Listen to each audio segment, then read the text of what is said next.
Hi, my name is Lorenzo. Quails are used for lab animals, as a lab animal. To get started, the genus name for quail is Coturnix, and there are many types of quails. One can be used for game, one can be used for food, and research. So right here on the bottom right, the Gambel's quail is mainly used for gaming. And they are terrestrial birds. That means they live on the ground mainly. Although they can fly, some are migratory, such as the Japanese quail and the common quail. The coloration and patterns are earth tones because they are terrestrial birds, so they have to camouflage themselves looking like they are part of the soil. So they can be brown, they can be gray like rocks, but for the male turnix, they are more fashionable, if you want to say that, because when it comes to mating season, they want to attract females, so they want to show off to the females. Um, there is significant quail farming for quail eggs in China, Japan, and Brazil.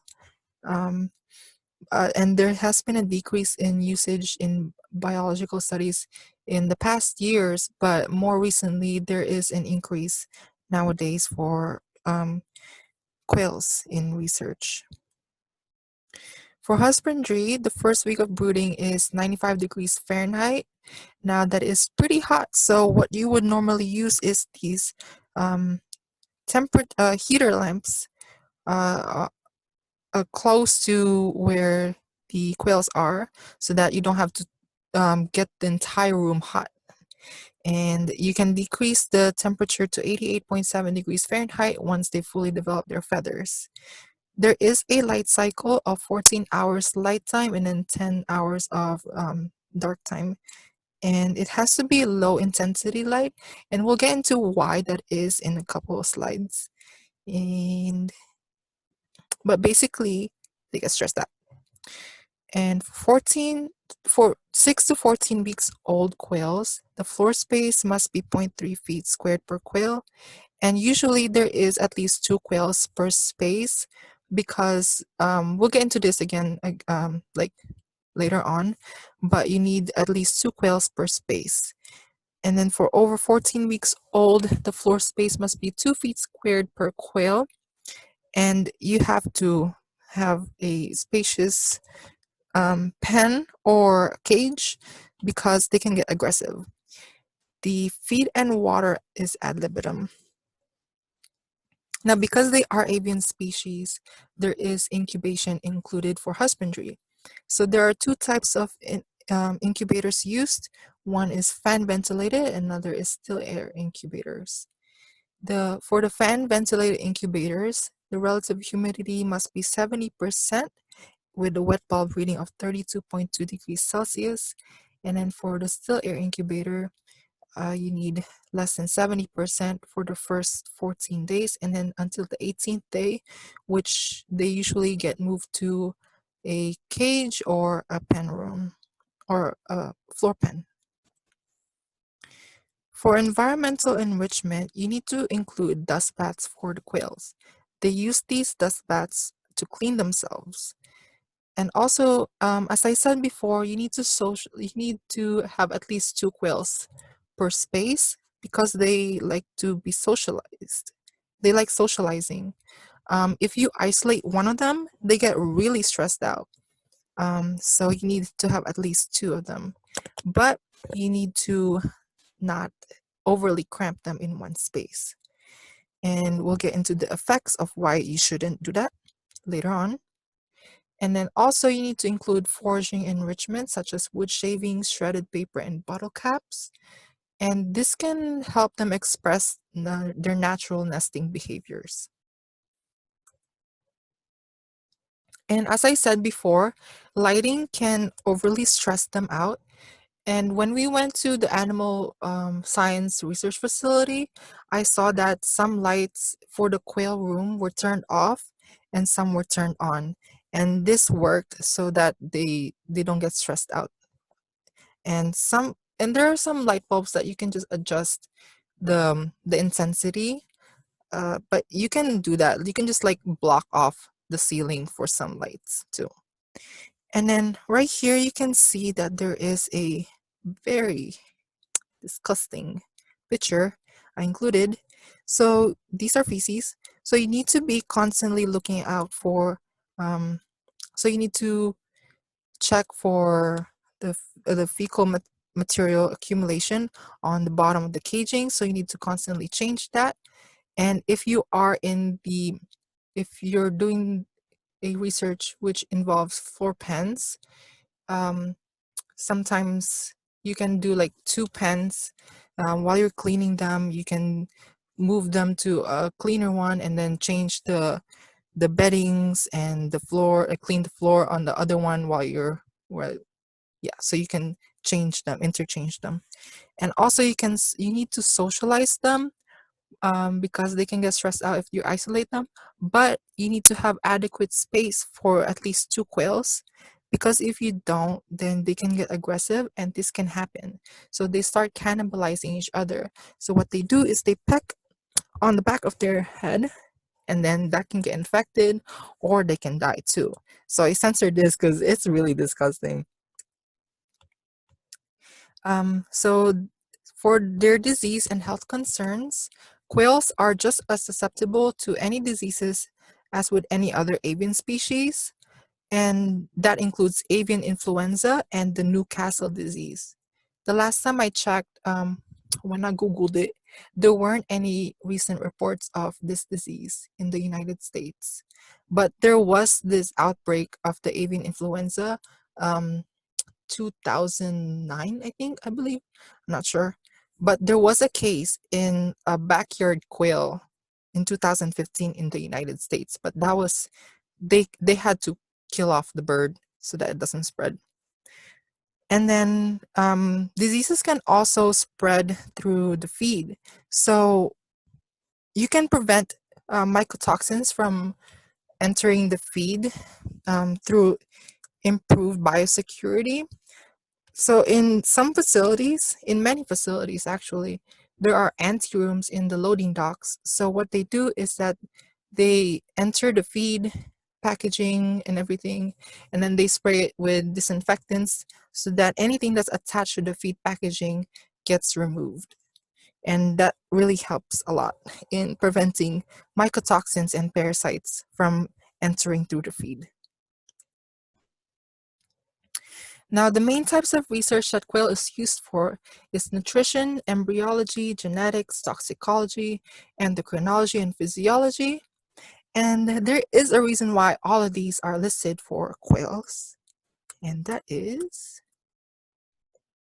because they make eggs. So, what's up with egg production? Why is that very important? Well, because the egg is they're the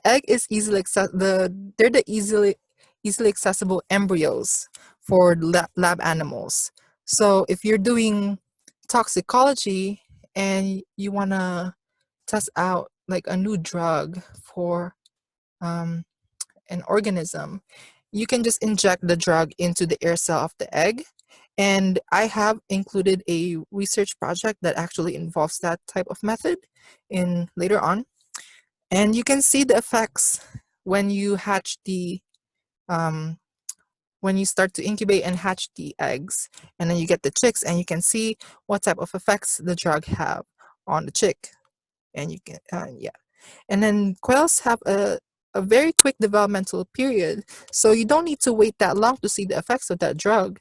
They have a 16-day developmental period, and quails can start laying eggs 5 to 6 weeks old. And one hen can lay up to 1 egg per day. And I saw that they can lay 200 eggs per year, but I don't think any researcher would want to keep quails that long. Anyway, um, one thing that I didn't know is that quails were the first vertebrate to be born in outer space.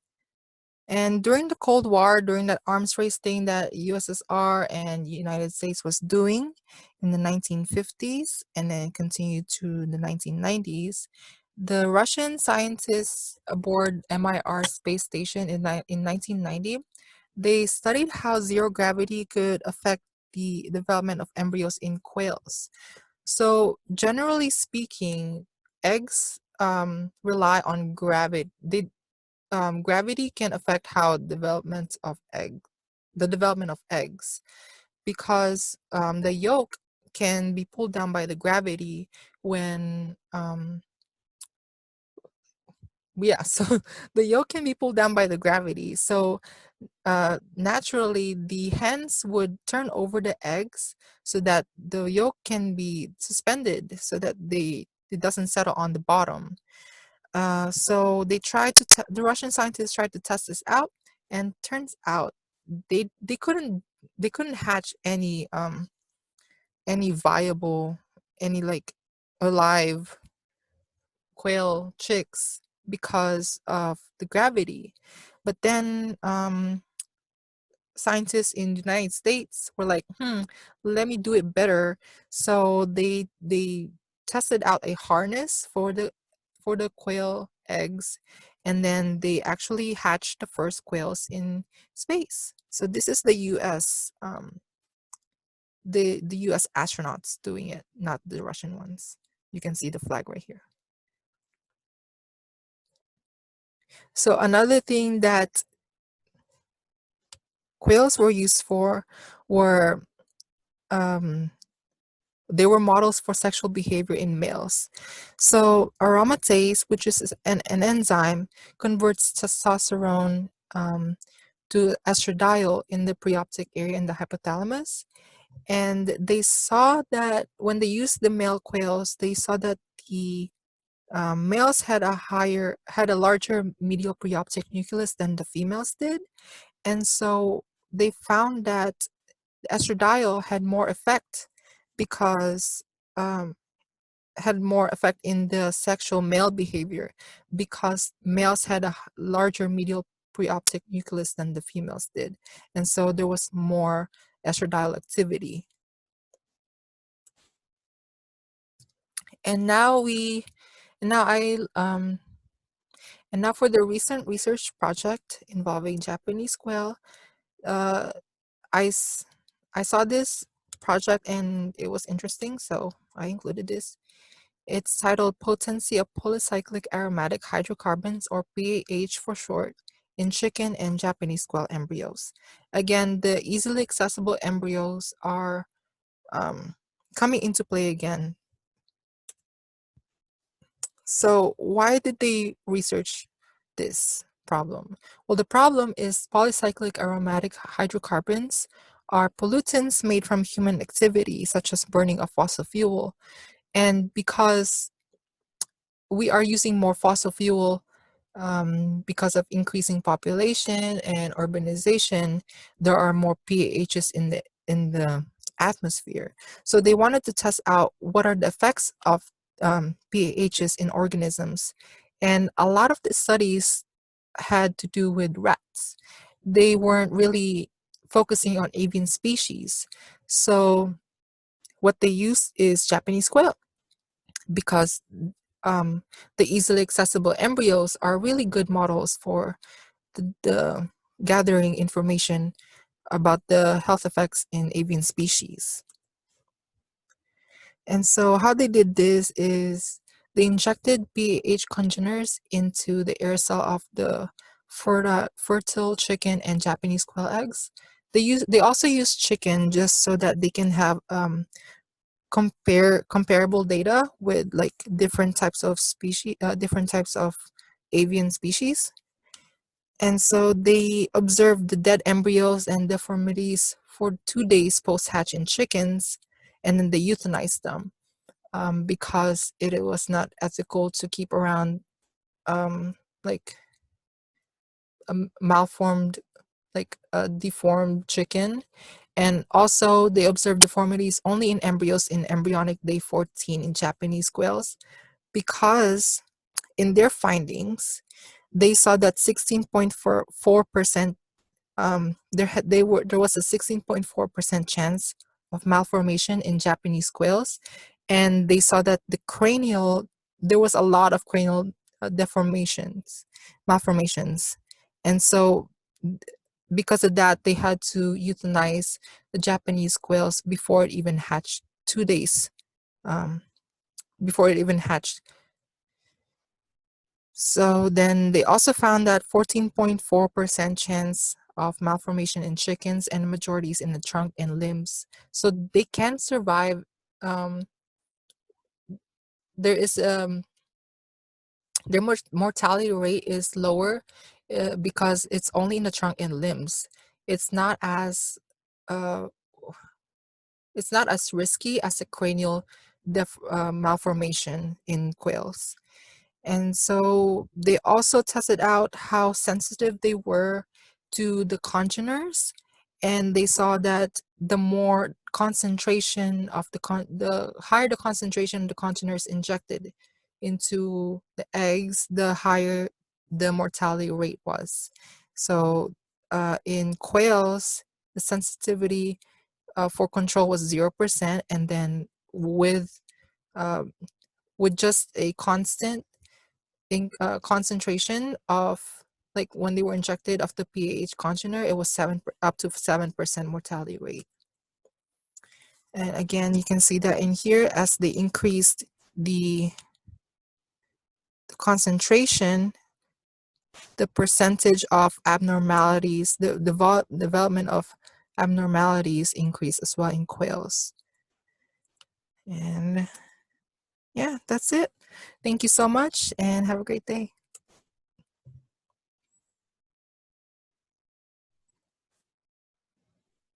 And yes, I am in my closet because this is the only place that is quiet in my entire apartment right now. Okay. Anyways.